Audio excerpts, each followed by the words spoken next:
una canción que es la primera vez que canto.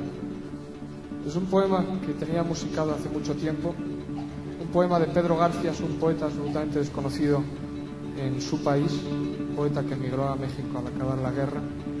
Fue uno de los creadores del movimiento ultraísta, que es uno de los hombres de la poesía civil de la guerra, de los hombres fundamentales. Tiene un cancionero de la guerra maravilloso. Esta es una de las canciones, de los poemas. Un poema que él le dedicó a Asturias. Yo me siento incapaz de escribir sobre Asturias tan bien como él, por eso le he puesto música. Una letra de un hombre del sur a mi tierra.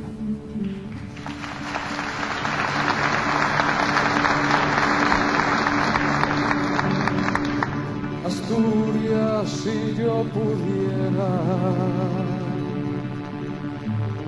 si yo supiera cantarte. Asturias verde de montes,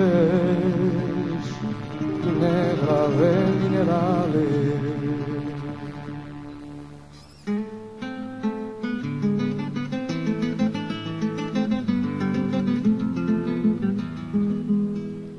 Yo soy un hombre del sur, polvo, sol, fatiga y hambre. Hambre de pan y horizontes, hambre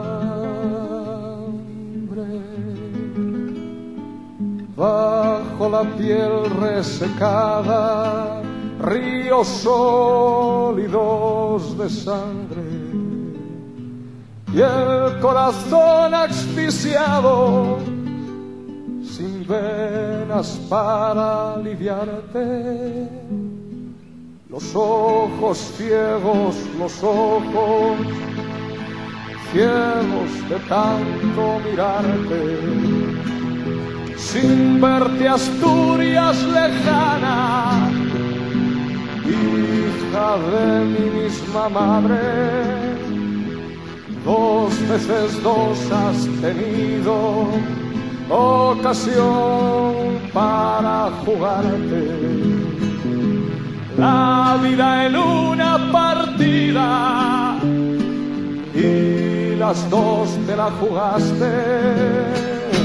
¿Quién derribará este árbol de Asturias ya sin ramaje, desnudo, seco, clavado, con su raíz entrañable que corre por toda España, crispándonos de coraje? Mirad, obreros del mundo, su silueta recortarse contra ese cielo impasible, vertical, inquebrantable, firme sobre roca firme, herida viva su carne. Millones de puños gritan su cólera por los aires. Millones de corazones golpean contra sus cárceles. Prepara tu salto último, lívida muerte cobarde. Prepara tu último salto, que Asturias está guardándote, sola en mitad